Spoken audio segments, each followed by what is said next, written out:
Well, like I said, identify your weaknesses. You got to get super organized. You need to understand and plan your day the night before. You need to have, if you're not good at organization, you might have ADHD like me and almost every business owner, at least slightly. You got to have somebody around you. An executive assistant is a great person. And it's going to take some time because to be able to trust somebody, you might say, well, they screwed up they booked me a 3-stop ticket to go to Florida and I would have flew straight there. Yes.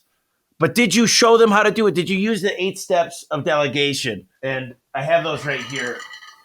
And a lot of people, they never understood how to delegate. I learned this from Al Levy, but here's what needs to get done. Here's why it needs to get done. Here's what you have available to get it done. Here's the priority assigned to it. Here's when it needs to be done by. Here's the meeting to schedule the progress being made. Here's the consequences and rewards if not done. And did the task get done? And what opportunity do we have for feedback? And did they sign off on it? A lot of times I see business owners and management that they never really delegated correctly. They just said, why didn't you do it like me? That's stupid. What's wrong with you? They never take accountability. They never look themselves in the mirror. And that's the biggest problem is you never gave it. Why did the guy get hurt on the job? Why was he doing it like that? Show me his training that he was able to do it 10 times in a row perfectly your way. Do you have a manual that shows to not get tattoos over the side of your face that says F you? Probably not. We have a manual that says that. No facial tattoos, no knuckle tattoos. Where did you have them read out loud what was expected of them, how they get paid? What happens if their truck breaks down? What happens? So we look at these people around us and say they're failures when we're the failure. We didn't explain it. We didn't train on it. We didn't make sure they understood it correctly. And so I think the biggest problem for young entrepreneurs, young in business at least, it could be any age, right, is we expect no one else is going to do it like us. Well, what if people let's just use grade point averages. What if we're a 4.0 in our business? But what if we get a bunch of 3.0 people that could get way more done in a day? No one's going to do it exactly like us because they might not care as much.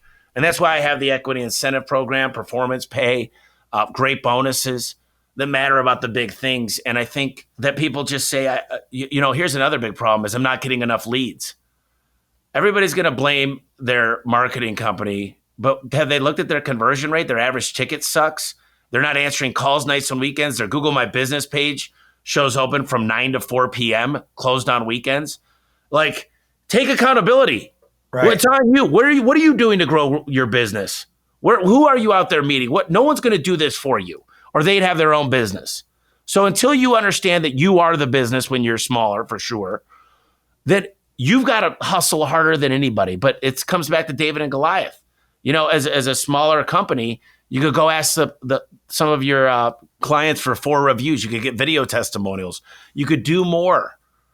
There's a big advantage to being smaller. You could pivot faster. Mm-hmm. So I see a lot of people with a lot of excuses as it's easy for you to say.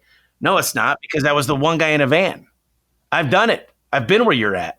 An excuse to say it's easy for you to say, you have no idea. I'm in a bad market. Or, it always is raining here. Or it's tax season. Or Obama, Biden is screwing us over. Whatever it is, you see the people that always have an excuse. And then you have people that'll take ownership and say, listen, this is on me and I'm going to get better. I'm going to solve the biggest thing in my way first. And then I've got a second thing and then a third thing.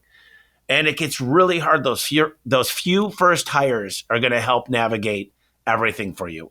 Jim Collins says also, get all the right people on the bus and then decide where you're going. And another thing I see is people don't dream big enough. They don't have big enough goals. If you want to hit $100 million and you fall short and you're at 40 million and you were at 20 before, you just doubled. But some people say, I really want to just get to the point where I'm bringing in $5 million of revenue, hopefully 20%, 1 million bottom line. Well, shit, that's not a big enough goal. I mean, that's not going to help you really break through some of those ceilings that we have. Dream a little bit bigger is all I'm saying.